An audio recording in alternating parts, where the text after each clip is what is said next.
So lymph nodes are actually organs because they have more than one type of tissue in them. So when we look at the structure of a lymph node, they're quite small. They're maybe like an inch. Most of them are an inch, and they're kind of bean shaped. And if we think about their structure, we could also relate it to their function. And their function is to filter lymph. And so if we look at their structure in a diagram, we can see here that there are vessels carrying the lymph in to the node and then carrying it out. And so these are referred to as afferent. So this is with an A, so that's afferent lymphatic vessels carry it into the lymph node, and then efferent vessels carry it out. Okay. When we look at these vessels, notice again that they have valves, and also remember that the lymphatic system does not have a pump. And so it's not like it's pumping it through these lymph nodes, but it's just essentially just with our physical movement, for example, and moving the body, it's moving that lymph through the tissues and into the lymph nodes. So we'll notice that the outer part, and when we talk about organs in general, the outer part is usually referred to as the cortex. So the cortex is always the outer part, like even if we're talking about the kidney, the cortex is the outer location. And then the inner location is what is referred to as the medulla. So you could think, maybe remember medulla is like middle. Okay. We'll also notice that we have this dense connective tissue. It's got like collagen fibers. It's very fibrous, and that forms the capsule.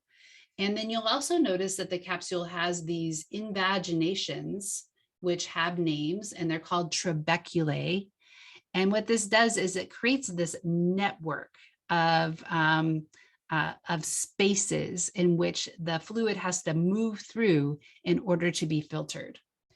We have in the cortex germinal centers, and this is where we have the proliferation of B cells. So B cells are stationed there, and also macrophages.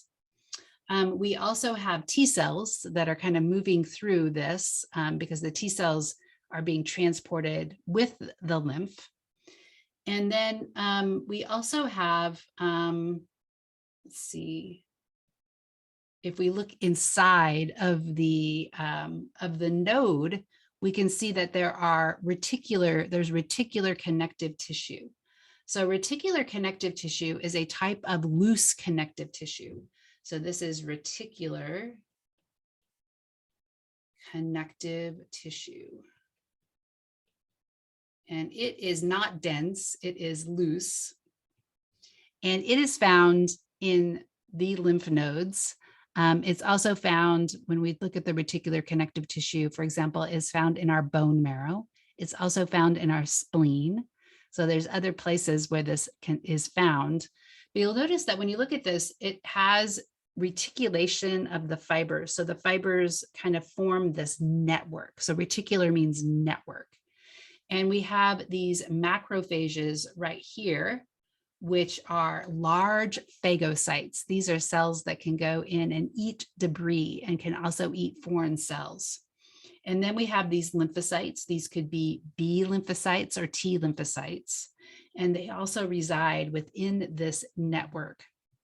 So reticular connective tissue is what is found inside of your lymph nodes.